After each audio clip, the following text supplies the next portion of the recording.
Because I remember she told when I got off backstage, I came around to go find them. She was like freaking the fuck out. She was like, that was so cool. I'm surrounded. She said she was like in the crowd and people were like, yo, who is this kid? He's fucking killing it. And my mom's like, that's my son. Like, yeah, totally. Mom She's stoked. So our podcast is all about you, man, and your journey in music and how you got to where you are now. And we'll talk about the new EP as well. Hell yeah, let's do it. Let's jump into it. Cool. I did read from Washington, D.C. Were you born and raised there?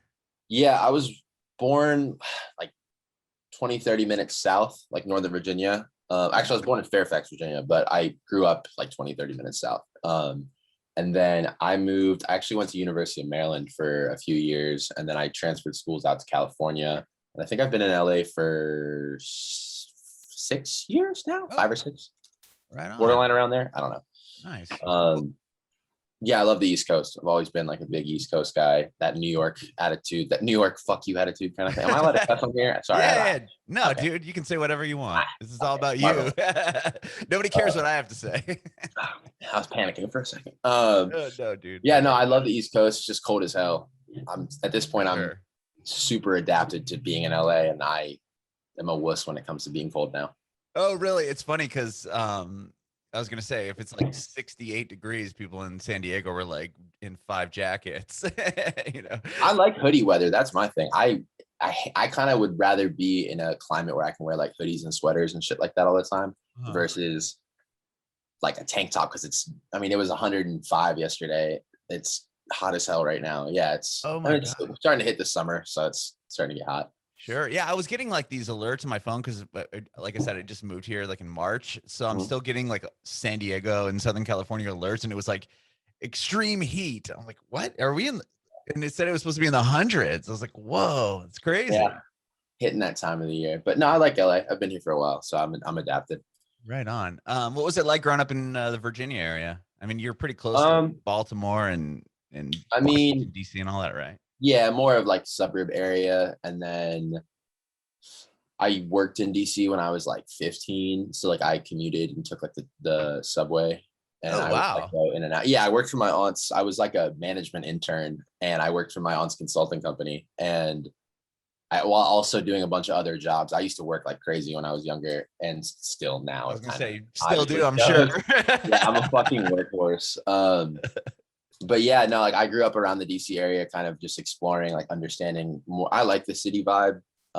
Originally, I had never really been to LA before I moved here. And I was like, oh, LA is like a big city. And I'm thinking like, oh, this is going to be sick. And then I moved here because I was around DC and then around New York, which obviously like everything's stacked on each other. Sure. I moved here and I was like, bro, this is just one big ass suburb. Like, it totally is. Yeah. And I was like, what the fuck, dude? I wanted like the downtown, like, environment where really only downtown LA is the only spot like that. Right. And you have to drive there from anywhere in anywhere. LA County. Downtown LA is just like a fucking mess all the time. So I live up in the valley. Okay. It's way easier for traffic purposes, and plus it's less expensive. Sure. But yeah, no, I grew up in city environment. So I think moving here was a weird transition because it's like, suburb environment. Yeah. Were you used to driving at all? Like living in? Yeah. For sure. I was used to like driving around. And I feel like in LA, you kind of need a car. You have to, right? There's no way to get around. Yeah. I mean, it would take you years to take a bus somewhere. Yeah, I know. I have a bunch of friends that don't have cars out here and just Uber everywhere. And I'm like, I don't understand that. You're just wasting so much money. Yeah, but at least they have a car it's not like they're getting on a bus or a train or something. There really isn't much public transit there. Yeah, it's not like the 90s or the early 2000s. Taking fucking bus everywhere. For sure. Yeah, it's cool. I still love the East Coast. Like I enjoy going back. The last time, obviously, touring has been fucked from COVID. And the last time I was able to tour, it was all on the East Coast. So it was fun, like up and down the coast kind of run. And I like going home, and not necessarily going home, but just being back on the East Coast, even when it's just for touring and stuff like that, because it's a different mindset and different mentality. Sure. You know what I mean? Yeah. Well, how did you get into music? Oh, fuck. Jeez. I've been in the music since I was a little kid. I was in some fucking bullshit screamo band in like 8th grade. I've been in music for a long time. And then it actually was strange. I played sports in high school, and the way it was more so, I think like whenever you're like a senior, they would have the ability, like it was your job to make the warm-up tape. Oh, rad. And at the time I was using like fucking Audacity, like the literal vocal, or like the literal like recording shitty school program. Right. I made like this big warm-up tape for our team, and it ended up getting picked up by like other teams in like other sports in the school, because they were like, this is a fucking sick ass warm-up tape. My buddies were like, yo, you should DJ. And this is before DJing was really a thing, like before EDM was, it's kind of on the rise. And at the time I was like, I grew up on new metal and fucking alternative and rock and shit like that. But I was like, yeah, fuck yeah. And I started like, I like submitted my shit for a contest that did really well. And then I started like kind of DJing and getting gigs here and there when I was like 18. And that progressed into like playing at like major venues, to like playing like 2,000-3,000 cat venues. Wow. Yeah, I was DJing with a buddy while I was in college, basically. And then that progressed into being like trying to learn how to produce and so on and so forth. And obviously this is when I'm 18. I'm 20. I just turned 26. So I've been doing this for a hot fucking minute. And it wasn't really like a career path. It was more of like, yo, I fuck with this. I would love to do this full time, but obviously I'm in college, I'm in school. And then moved out here, basically went to an audio engineering school out here, like a trade school for a year. So I have a degree in music production and audio engineering. Wow. And then from that was more so focusing still on like the EDM side of stuff. And that's where I get a lot of like the electronic elements that come in from my music, because I come from that background and I have a heavy mental understanding of that background, I guess. And then growing up with like more on the rock metals, like the metal side of things, it's like, okay, cool. That's where you see that interesting combination. And it obviously progressed through other shit. I started producing for other people, like rappers, making beats. And then eventually a buddy of mine that I lived with at the time was like, bro, like you have a sick fucking vocal tone. Like for a white dude, your voice is very low. And like you, like I would walk around the house bullshit freestyling, like dicking around, like just completely.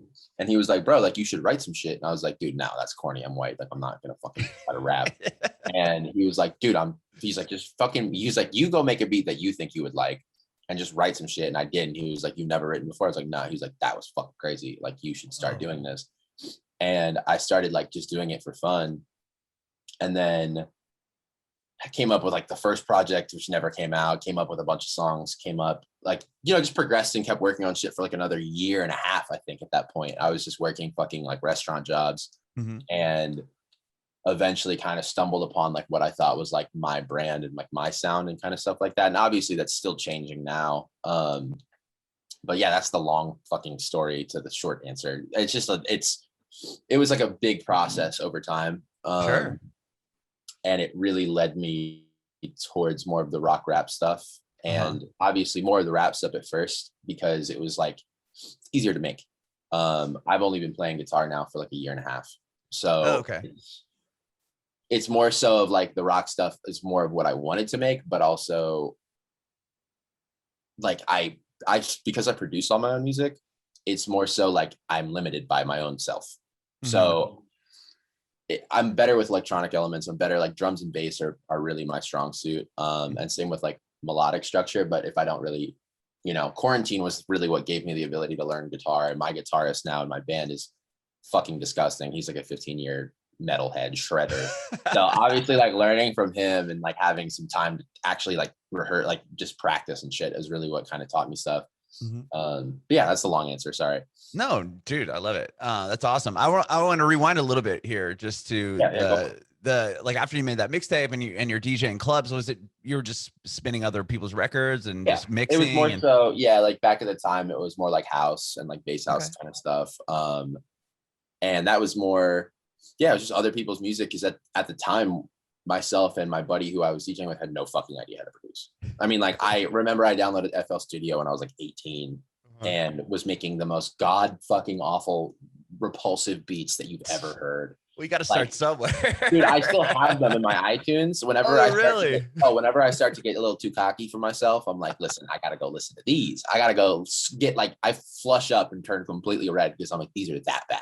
Like I they're love that. I they're love that awful. you do that though. I mean, I Um, come from radio. I did that for 16 years and like I can't even listen to like those earlier like air checks of myself talking. I'm like, "Oh man, like who would hire me?" it's the same thing, dude. It's all about growth, which is good because it makes you humble. But when you listen to old shit, you're like, oh wow, that was bad. Pretty That was bad. cringy. I have songs out now that I still like. You know, they've been out for like 2 years. And I'm like, I wish I could take that down. I could, but I don't want. Like I shouldn't. Oh, yeah. Well, Perfectionist syndrome, if that makes sense. no, totally. Well, when you were DJing the clubs, was it just like college parties and like how No, are you? Oh, wow. Okay. it was because I lived when I went to University of Maryland. That's 10 minutes outside of DC.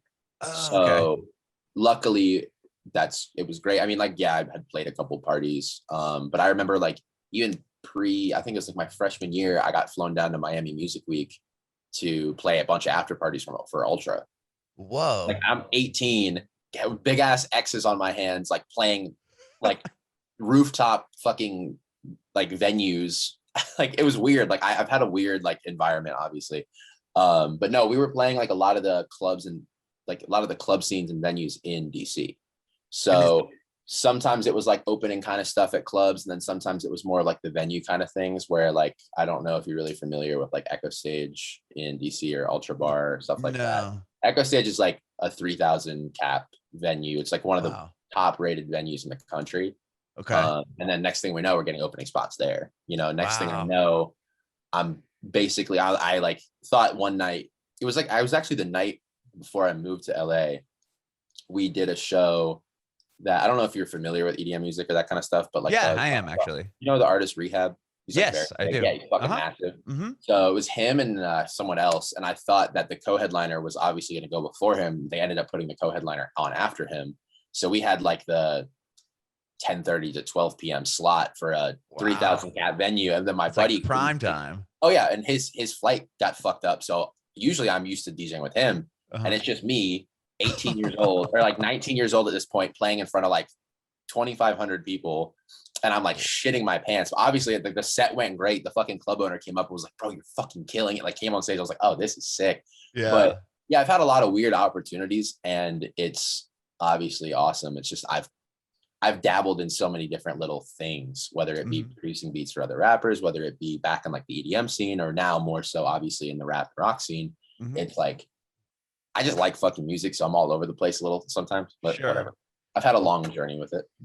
What was the like? Was there like a pivotal moment when you decided to leave University of Maryland and come out to LA and pursue Yeah, audio engineering? it wasn't it wasn't like a moment, but even my parents pointed it out because they were like, my buddy Pat that I was working with at the time, DJing with, like he wasn't going to school, and he was just like, yo, I found this school. Like I want to go out and learn how to produce. Like obviously we've been talking about it. We had been trying to produce, but we were dog shit.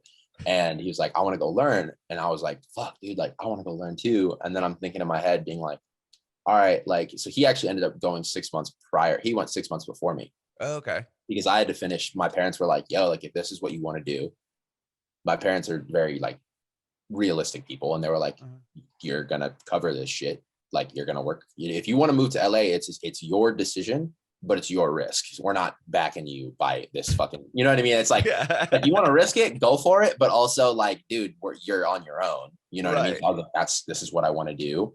And I had to finish my sophomore year of college. Like that was the agreement. Like I have to finish this out. And I fucking hated college. Like I mean, I was a smart kid. Like I graduated high school, like a 4.0 and like a bunch of, yeah, I don't come off that way, but especially if you meet me in person, I'm also 6'4" and very large of a human. People are like, oh, this kid's dumb as fuck. And then but yeah, I was like kind of a book nerd, and not a book nerd, but like I was a little bit of a nerd and got good grades at the time. And then I fucking hated college. I couldn't do it. I'm very right brained as much as I like to be left brained and like super businessy, logical kind of person. I have too much creative juices flowing in at all times, and college was just killed all my creativity, and I was just kind of miserable. And so I think my parents kind of saw that coming. There wasn't like a pivotal moment. It was kind of just like, yo, the DJing shit going cool. Mike's had a passion for music since he was a little kid. they kind of knew it was Just coming. let it. Yeah. Yeah, There's no like stopping you at that point, right? at that point, like if I'm playing, like I remember I never let I never let my parents come to any of my shows. Back when I was in DC and I was doing all these events in DC, and my mom would, at least my mom would ask, she was like, "Oh, when are you gonna let me come to a show?" I was like, "Ah, fuck off," kind of thing. Not And having my that mom at my was the concert. show. Yeah, no, it just because it's like I don't know, it just made me like tweak about it, and Oh, totally. I get it. eventually, like I let her come to that show, the one that we played with Rehab, and Oh, obviously okay. that's at an impeccable venue with 2,500 people. Like my mom's shitting her pants, going, "Yo, what the fuck has my son been up to?" kind of thing. Right. Like, because I remember she told when I got off backstage and came around to go find them, she was like freaking the fuck out. She was like, "That was so cool. I'm surrounded." She said she was like in the crowd and people were like, "Yo, who is this kid? He's fucking killing it." And my mom's like, "That's my son." Like, Yeah, totally. She's mom shit. stoked. And I think at that point it was more for them, like it was more of like, okay, I see what he's been doing. And my mom was like, "You've done this completely like on your own. And this is really cool and unique." And like, even as that adapted, obviously down the road, because like, when I first moved to LA, I wasn't in the best situation. I mean, while I was going to school, I didn't have my own room for the first 3 years that I lived in LA. Yeah, Oh, I wow. lived. You're sharing a room with someone? Yeah, I was sharing a room while I went to school, and then because obviously, like, dude, LA's expensive. Oh, yeah. I School's mean, expensive. you still Like, have, you have to have yeah, a roommate or you're done. yeah, and then I ended up. So I mean, after that, like I said, my parents were like, "Yo, you're on your own," and I was like, "Okay." So then the year after school, I mean, the year and a half after school, I was living in a 2-bedroom apartment with 5 people, like on a ramen noodle diet, like. Sure. Oh, dude, broke as fuck, literally hustling, like trying. I was working a dead end, like gym, like front desk of a gym job and fucking just hustling my ass off, whatever. Like, I remember I would literally tuck my computer in next to, cause like I was a fucking studio. Like, I'm just like a fucking producer nerd. And I would tuck my computer into the pillow next to me and be like, "All right, good night." Like, I'd wake up, open my computer and just start making music. And Oh, like, wow. because I was surrounded, like even at the time, at that time it was more like beats and EDM stuff. But the other producers that I was surrounded by were exponentially better than I was, or at least had been working and producing for longer. So in my brain, I'm like, I got to catch up to you guys.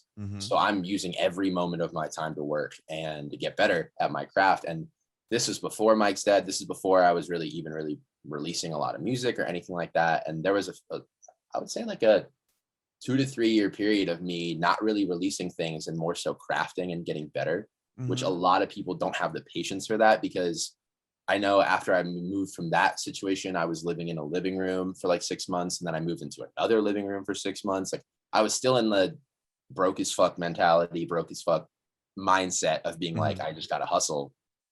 And eventually things started to, obviously change, and like got a better job.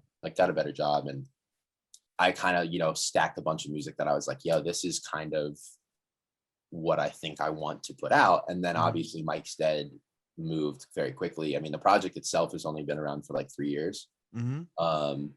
So things are good. Yeah, you're doing really well. But yeah, like people forget, like that's the thing, is people see like numbers, or they'll see stats, especially nowadays. Everyone goes on fucking Instagram. Of And like, course. they're like, "Wow, this dude's successful. You're killing it." And I'm like, "Dude, you didn't see the years where I was poor as fuck, grinding my ass off, like spending 12 to 14-hour days just producing over and over and over and over and over and over and over, just because like I had to get better, I had to learn more, I had to improve my production game, and then also improve my vocal game, improve, like, because I'm not, dude, I remember when I first started singing, I was dog shit. I literally was like, this is really, really, really bad. Started going to vocal lessons, started, doing practice and warm-ups and all the other shit. And like, I just learned how to scream in COVID. You know what I mean? Wow. And Yeah. even that, people are like, "Bro, your screams sound fucking awesome." It's like, well, Yeah. dude, practice and learn and shit. I don't know. The people don't see they see I forget, there's some cliche thing. I don't know the term, but like they don't see the practice, they see the product or something. Right. No, totally. It's like people think that, oh, how do you have that many followers? Like, what did you like you had some overnight success, but in reality, it's like you're grinding your ass off for I've been years working upon years, right? Exactly. It's like, dude, I've been doing, not Mike's Dead has only been around for 3 years, but it's like, But I've made music, to hopefully have it be a career since I was 18. right. And Yeah. it's Even 3 years. I mean, prior to that, you were, like you said, you're DJing, you were just doing everything you could to keep going in this industry, and obviously it paid off for you at some point. Yeah. Oh, yeah. Things are cool now.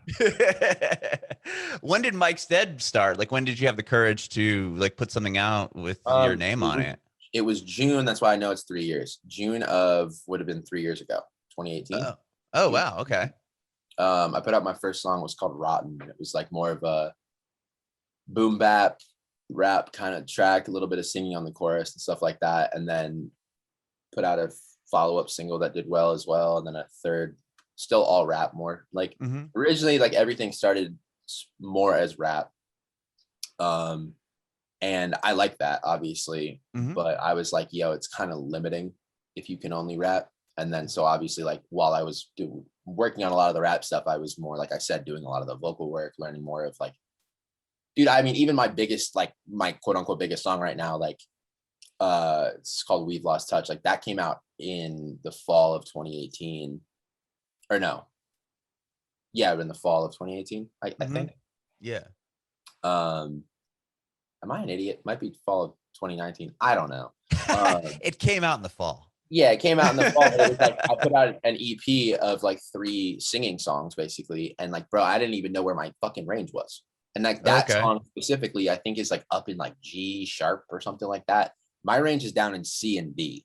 Okay. C to like E. Like, so I can't like. I mean, I remember when I went on tour in 2019, I never played that song. Because it really, yeah, I never played it on any of the stops because it was literally out of my range. Like it was more so like I'd be pushing my voice way too hard because like I was so inexperienced with understanding where my voice sits and where I'm gonna be, you know, comfortable. Just kind of goes to show like I really was like trying to move into the singing stuff and then like honestly didn't really know what I was doing, but.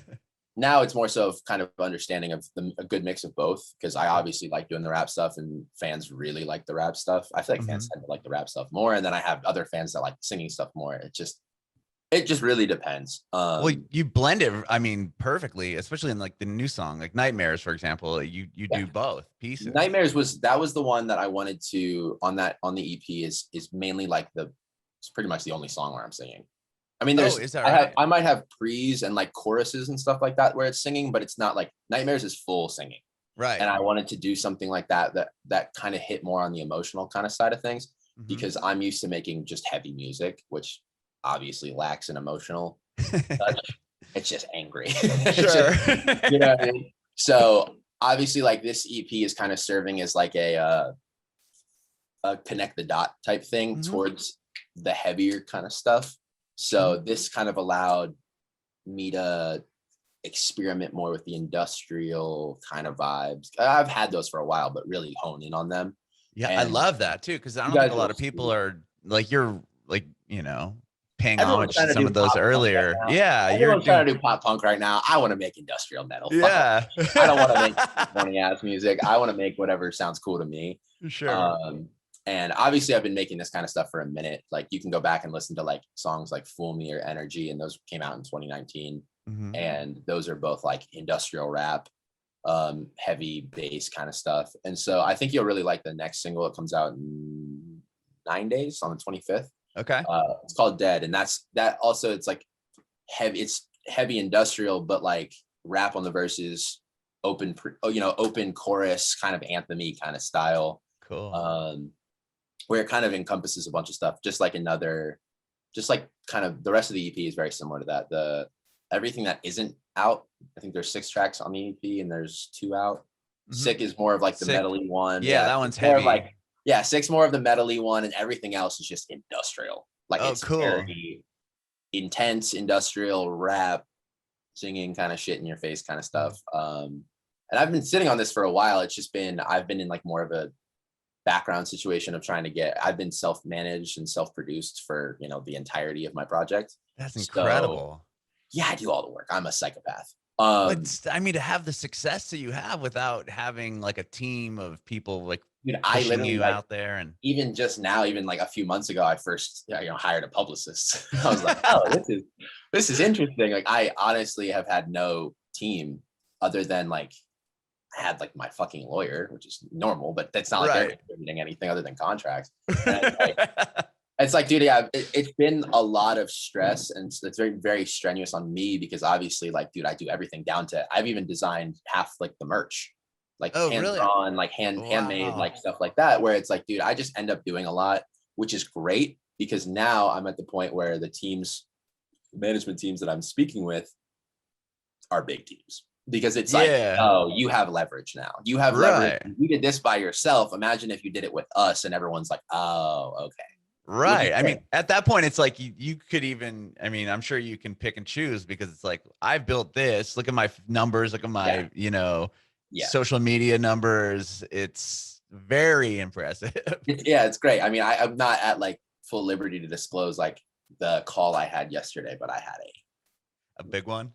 not like the biggest call of my career yesterday, probably. And I can't say what, why, when, or how. Right. But yeah, no, like it's things are gonna hopefully, obviously fingers crossed, but like things are gonna start getting spooky. I love that. I love that. I can't wait. I have a real quick question on We've Lost Touch. You said that, I mean, that's obviously your largest streaming numbers. Was that song as big as it was before you did the tour? Yeah. I Oh, mean, okay. that song took off from when it came out. And how And did I you remember at know the how time that? I was like, this one's gonna go.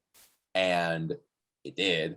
But yeah, I mean that the tour really didn't impact much because it was like my first headlining situation, and Mhm. it was a co-headlining tour with my buddy Ryan, who makes like pop punk rap kind of stuff like that. Mhm. And the tour did great. It was just more so to get out on the road and like meet fans. For me, like I Yeah. did like normally it was very, I don't know what the word is, like it was with an independent agent, it wasn't with an agency. It was very like no guarantees, just all door Like tickets. And like DIY type. we did well. I mean, like we sold Yeah. out Pittsburgh, we nearly sold out New York City, and like Damn. a lot of good things to it. But like I did free meet and greets every night. I wasn't like, because it was the first time I'm really like headlining shit. I mean, I had done Yeah. other stuff, but it was like my first time really having this experience. And for me, I was like, fuck it, let's do free meet and greets. The next thing you know, my meet and greet lines are 150 people deep. And I'm like, oh, I Wow. have to meet people all night. And I'm so exhausted and so Sure. tired and kind of drunk. And I'm like, I'm like, yeah, there's a lot going into this right now. And yeah, it was definitely like strenuous for sure. But But I'm yeah, no, sure we've lost people touch. love that. I mean, people love that. They get to meet you. I Oh, mean, 100%. that's so Um, cool.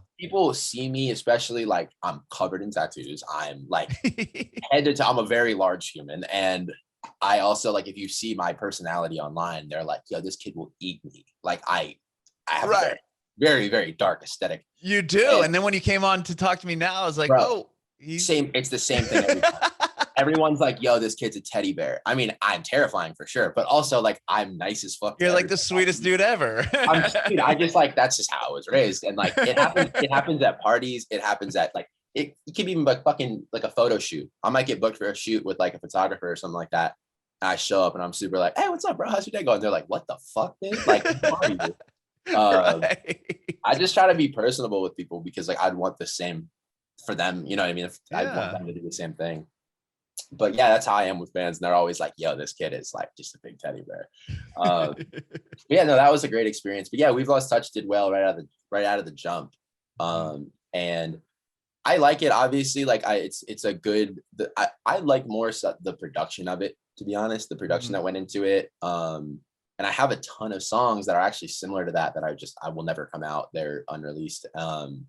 Because that was more of where I was taking the project, was more of this dark pop kind of lane where it was like still rap, but still a lot of singing and emotional bass, but still blown out 808s and heavy distorted stuff like that. And then I remember as I was rolling that out, I brought on, after that tour, I had a different agent because that tour at least got some numbers enough to get like an actual agent. Sure. And I put out an EP of like mainly singing stuff. And he was like, yo, I hate to be this conversation, but like, what is that? I was like, huh? Like, I'm thinking like, it's like release day stuff. And he's like, yeah, dude, like you're a rapper. Like that's what your fans know you as. Like that's what the industry knows you as. Why are you putting out sad songs? And I was like, you're right. Hold on. I didn't even think about that. Because Okay. I'm one of those people that like didn't have trouble noticing like my success. Like, yeah, I don't deem numbers as successful. I guess more like going on tour and meeting a bunch of fans, like hundreds of people, is like, that's success for me. You know, in Pittsburgh, I could barely hear myself sing. I couldn't barely hear myself over the PAs because everyone was so fucking loud and knew all the words. That's And I was crazy. like, That must have been that to me, that registers as serotonin in my brain. Like sure. that's crazy, but not social media numbers. So I guess like I didn't really recognize where I was in my career. So I was still in the idea of like, oh, I can put out whatever I want. Like I can, doesn't matter. I can put out, you know, this song could be sad as fuck and the next song could be like punch your mom in the face angry. Like, and so I wasn't really controlling it as much as I wanted to or regulating it. And I think that's when I started to lean more back into the rap stuff because I had plenty of that stuff unreleased. And then so on and so forth. Sure. Had you ever like, I mean, that must have been a pretty wild experience. Like, had you ever been to Pittsburgh? Or, I mean, as far as no, like, I mean, I've been to Pittsburgh before, not to play shows. That was, but yeah, like not to play show. I mean, you show up there and like now there's a sold out crowd. I mean, that's like, crazy. Yeah, the Pittsburgh line was like around the fucking block, and it was super fun, and it was surprising because obviously you'd expect like more so like almost selling out. We played in Mercury Lounge in New York City, and like we almost sold. We're like 10 off from selling that out. That's and huge. That makes more sense to me because I'm like, New York's a big place. Right. Pittsburgh, that was the only sold out show on the tour. And I was like very surprised because I'm like, this is a smaller market. And they really showed out. And I like remember like being on stage being like, I'm coming back to Pittsburgh every fucking time I tour. The energy was great. Like the fans, like everyone there was awesome. Like it was a fun experience. And I think that's where I see more of the impact that I'm making because it's hard to see it through like the lens of your phone, right? Or the lens of the computer. It's like, dude, I obviously love like tracking my analytics, whether it be from streaming or from, you know, socials and stuff like that. But it just doesn't compute to actual like that inner feeling of success, at least to me. Some people, I don't know, I find it very vain and shallow to be like, well, I have X amount of followers on Instagram, so I'm successful. It's like, no, dude. I don't know. I'm an impact-based person. So if I'm seeing impact that I've made, then I'm like, okay, cool. This is what I was trying to do.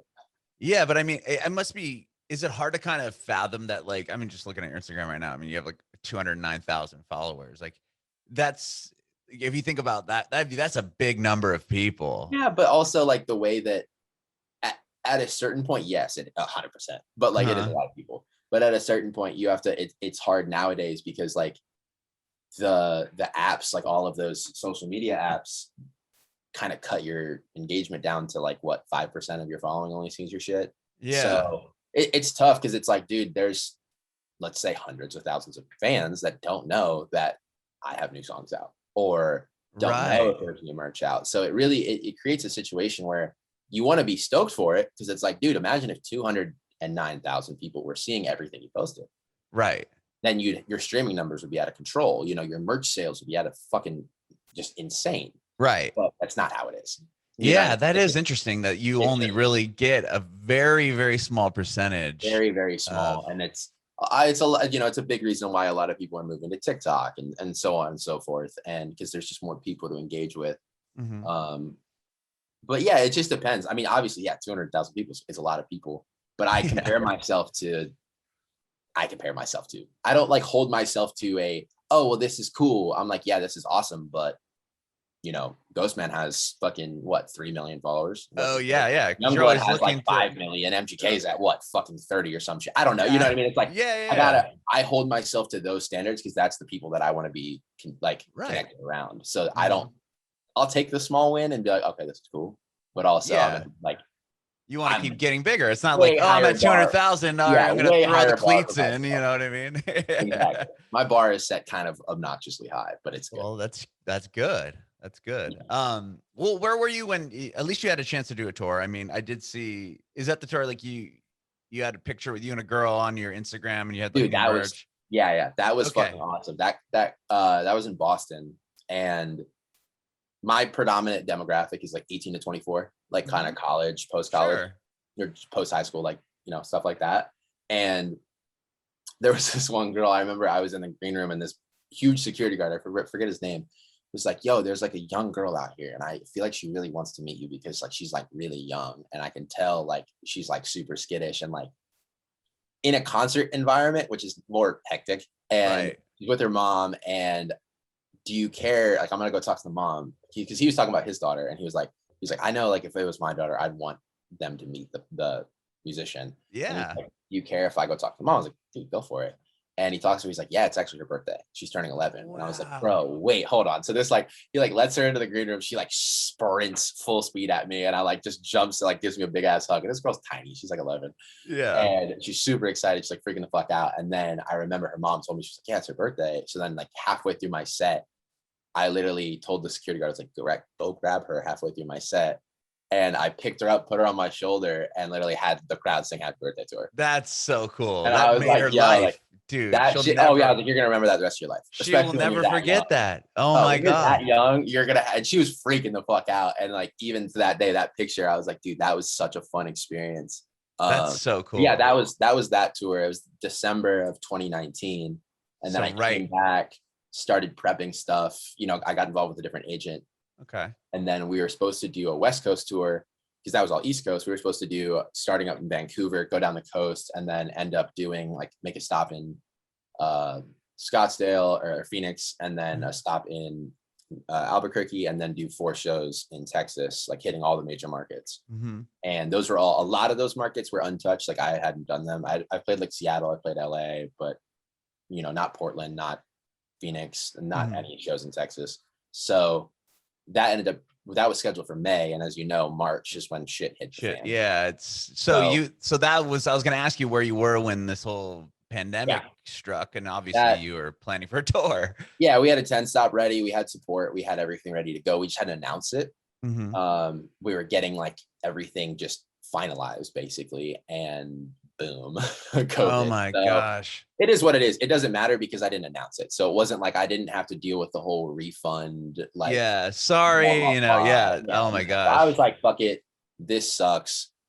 Whatever. It Right. gives me more time to sit here and make more music. Learn Especially guitar. because that was around the time I was having that conversation with my agent where he was like, dude, like you need to put out more heavier rap shit. Like I know that you like to make like the more emotional side of stuff especially depending on my headspace. I'm not Mm-hmm. going to force, if I'm going through a rut for 6 months and dealing with like shitty mental health, I'm not going to force heavy rap.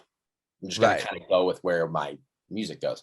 So that's more so when I started focusing in more on the heavier kind of stuff. And then I remember at the time, I can't remember, it might have been that fall or right around that time, pre-COVID is when I started working on this EP. This is an old EP.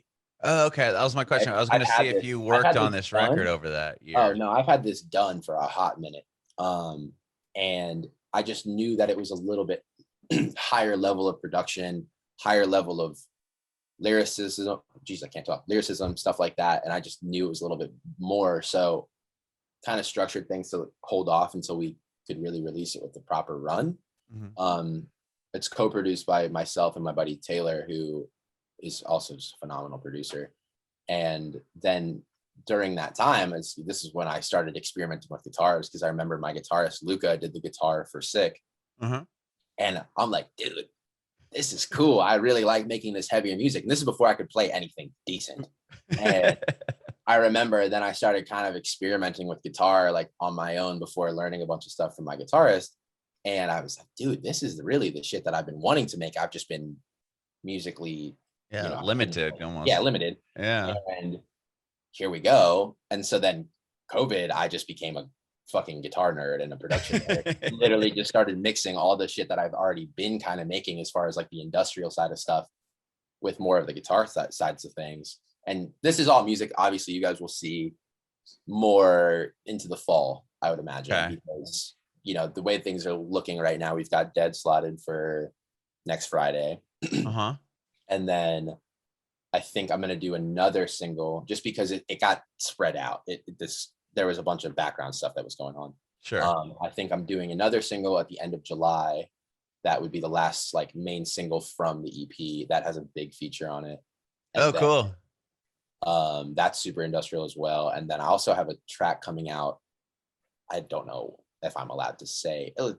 You're allowed to. Second week of July. Well, it's a collab and it's on someone else's album. I'm kidding. But there's two like good sized collabs in July, and then I'm aiming for the EP in August. Rad. I can't wait. Thing. And then the second the EP's out, I might take like a little 2 or 3 week breather, but then I'm hitting consistent. I love to have music coming out consistently and just kind of foaming at the mouth with music because I have so much of it. So I'd rather do that. So there's a lot of stuff coming. Do you have videos for, I mean, I love your music videos. I did also read that you like pretty much you direct a lot of them too, right? I pretty much co-direct at least almost every single one of them. Wow. I think I didn't co-direct like a collab one that I did because that's just different. But if it's my own video, I have my buddy Greg, who's pretty much like my go-to.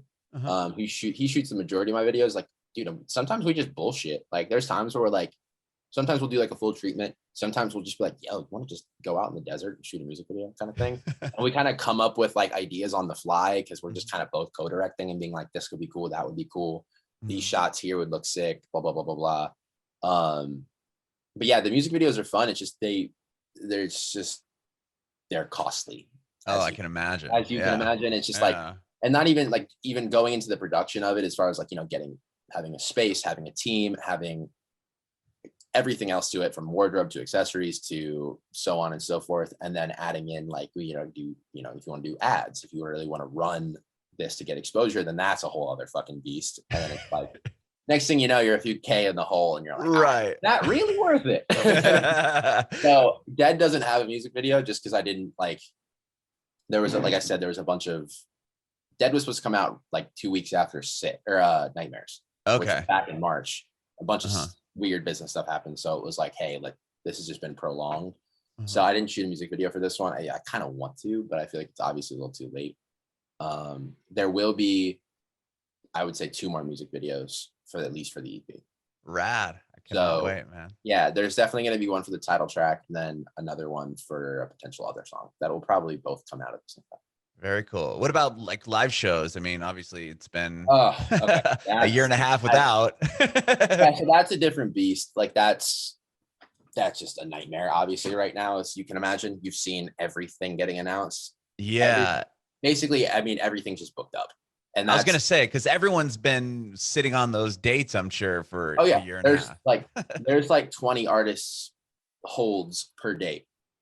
That's crazy. Like it's disgusting where literally the venue is just going to take the most money option and be like, you win. And I can't, like, as like a middle tier, like up and coming artist, you can't compete with, massive A-list artists that are going to of course, that are going to want the venue that you're playing. Cause I'm past the point of playing dive bars. Like I'm not. Yeah. You can't show up to a 200 head venue anymore. Exactly. And it's like at that point, dude, you're competing with a lot of people. And so people have had holds on these dates for forever. So, if I was to book like a headlining thing now, I'd be looking for like maybe late winter, early spring of 2022. Oh my gosh. I'm not worrying about it. I'm doing I'm doing the opposite because I know a lot of people are stressing it. And luckily for me, I don't rely on touring income to keep my business alive. So I'm kind of chilling. That's nice. I'm more so going to focus on pumping out a ton of content, pumping out a ton of music, exploring new fans and stuff like that, really trying to, bring more of this rock scene in, really embracing that a little bit more and kind of going down those lanes. And at the same time, I know like with the rock scene, obviously it's run by shows a lot, but at the same time, it's like, I'd rather build out the brand, really build out the music and expand the fan base so that when I do play shows, they're crushing. They're crushing the whole live production setup, everything's like that. Or especially like, with the festival circuit, obviously those have been well announced because we're about to be in it right now. But, for 2022, playing into that, if that makes sense, before really rushing, maybe a one-off here and there, but like nothing, no like actual big tours or something like that. Okay, right on. I'd rather hold out and make people wait. Yeah, there you go. Well, Mike, thank you so much, man, for talking with me this morning. I really appreciate it. Of course. If you have any more questions, I'm happy to answer anything. Oh, I do have one more actually for you. I want to know if you have any advice for aspiring artists. Work until your eyes bleed. I don't know really more what to say to that. My biggest thing is like persistence. And I've kind of explained, at least, especially like my up and coming quote unquote story here. And I think that the reason I'm at my level at this point is because I've put in the amount of time.